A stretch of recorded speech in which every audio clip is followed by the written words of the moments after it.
No one knew what Jerry Cadorrette was going through. He was silently suffering from a problem that almost took his life away from him. Here is update about Jerry Cadorrette's life-threatening disease. So Jerry thought that originally he had something like bronchitis because he was having some trouble breathing. But then his foot started going numb. And that's when he realized that he should probably check the doctor. Doctor thought that it is something heart related. They told him to go to the emergency room. He thought it is going to be a quick hospital visit, but it wasn't. It was all pretty bad for Jerry afterwards. After the scans, the doctors found out that there are some clots in his leg. Clots in the leg. You may remember something. Pulmonary embolism. Where did we hear that word in the arm wrestling community? I think it was 2020, and Devon Larratt had that same problem. His legs were also clotted, and he also said that he almost died. He barely survived that encounter. So I think it's the same thing that happened to Jerry Cadorrette.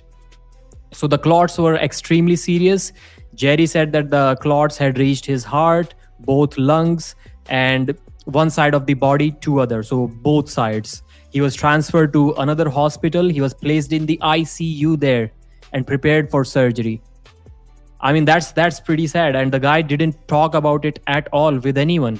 Even if he mentioned that to some of his close arm wrestling friends, I think the news would have gotten out in the community. But Jerry just didn't, I don't think he shared it with anyone.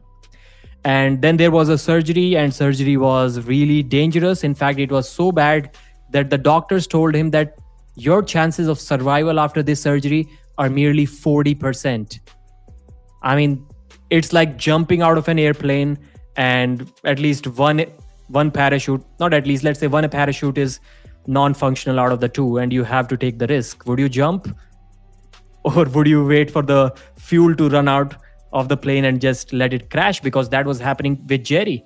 He was about to die. The doctor told him that he had anywhere between 1 to 6 months if he didn't go for the surgery. And even if he went for the surgery, he has like 40% chances of survival. He refused the surgery initially, and because he was completely shocked, he was like, why would I go for it if I won't even survive? But then humorously, because Jerry is always funny, he told the doctors that I'm a big time arm wrestler. So if you don't save me, the arm wrestling community is going to get you. They are going to come after you. Does that increase my chance from 40% to 70%, my chances of survival? That's what he asked the doctors. And I think it did increase his chances. The doctors took it more seriously.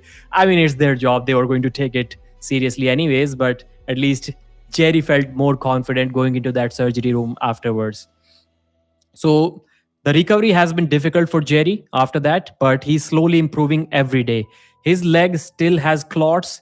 That's why he was wearing compression things, and he's also on blood thinners. Once again, the same things that Devon Larratt was on.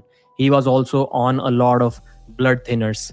And it is preventing him from training because he cannot put too much weight on his legs. And without that, how are you even supposed to arm wrestle? And because of that, Jerry had a massive weight loss. He was around 330 plus, and now he's 280 pounds. He lost 55 pounds. And he says because of that, he's feeling better. He's breathing better. The sleep is better. His endurance may have actually improved, and he feels lighter and overall healthier.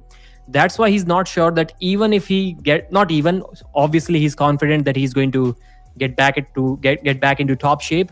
He's not confident if he's going to go back to 333 pounds once again, because he's feeling much better there. Then the obvious question was, will he be willing to cut to 115 kilos? And the answer is, as of now, no, because still there is a lot of weight to go before he reaches 251. I think he can do that. The top super heavyweights have kind of figured a way out how to beat him. I'm not sure about the 115 kg guys. Obviously, Ivan Matyushenko there will be a big problem for Jerry. But other than that, I think Jerry can be a problem for many arm wrestlers in that category. Maybe Sagov can also do some damage, but I would love to see him there. That would be amazing to see Jerry competing there. So Jerry, as of now, is on no sugar, no carbs, no alcohol, because he's on blood thinners, and maybe that is what made him lose all of that weight. And then he talked about his Cody Spur merit match. He believes he can still win this match. He's confident, pretty confident, because he has beaten him in the past. He has a pretty good flop press on the left arm too. And that's why he thinks he can do once again what he did before. And even before this match, Jerry was already asking for a left-handed match. He is feeling confident in his left arm. He was always better on the right arm because there was more money in the right arm matches. He never really took his left arm seriously. But now he is taking the left arm seriously. He practiced with Nick Stone and he felt well there. He talked about his right arm recovery timeline. Jerry said that he's still a few months away from full recovery from some aggressive training and top level matches because of the leg clots once again. But he can arm wrestle left-handed. It isn't going to be a big problem for him. Then he talked about in the future getting rematches against Hermes Gasparini, getting a match against Michael Todd, getting a match against whoever has beaten him or whoever has given him a good fight in the past. He wants all of those rematches. So man, Jerry is a warrior. He's still back on the table. Everyone is saying they should cancel the Jerry match. He's not in the best shape. And you're putting him up on his weaker arm against the top guy or one of the top guys in USA. How is that fair to Jerry? But at this point, we have to understand Jerry is kind of rich. He does not need arm wrestling for anything. Like he has proven himself, and yet he is stepping on the arm wrestling table despite suffering from such problems.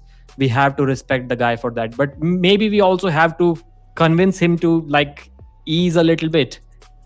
Yeah, it's not like he's young. He's missing his prime years or something. He's already old. So maybe he can afford to take 6 months of rest more. That's it for this video. Thanks for watching. I'll see you again. So my